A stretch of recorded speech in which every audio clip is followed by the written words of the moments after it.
Muna siya guys ang tag-iya sa motor ay tag-iya motor.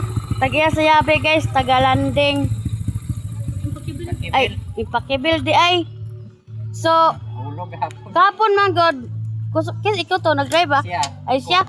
Kusog man god ni siya mo padagan nun niya. Nahulog na siya ba? Kaduha na gina nahulog. Nabantayan sa kung uyaan nun niya. Nagbusina pa kung uyaan nun niya. Nagulat-ulat pala gimi dito. Nawala man ibalik na nadala na nako dito sa mat-e.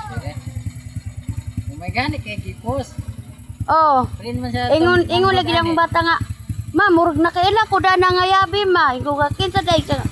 Taga ipakibil man na kaya naman sa barkada taga ipakibil. Kasi kaya dito yung barkada? Korea naman yun. Ang awiranan. Ah, sige, salamat. Salamat, Chad. Iyan na lang naman. Lagi, gamit mo yan na. Ah, sige. Ah, sige, agamping mo. So, guys, mo da itong tagiya sa yabe, guys, nga nakita na mo kahapon, guys, dito sa landing, guys. So, taga ipakibil dito ito ang tagiya dito, guys. So, nagpasalamat din siya, guys, nga nakuha nila otro yung yabe, guys, kay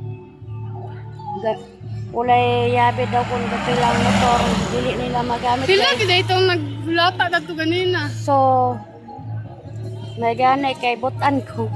Ako yung gihatagid ang yabe, guys.